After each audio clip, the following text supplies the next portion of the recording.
Hi, I'm Beth Nordowney from the Enclave team. A lot of times people ask us, how long do I need to live in my home before I could sell it?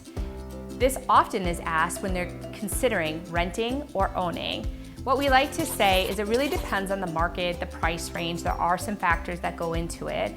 But in the more competitive price ranges, if you think about an average appreciation of 3 to 4% a year, a lot of times, even after 2 years, you're able to sell a home and actually come out ahead, even if it's a little bit.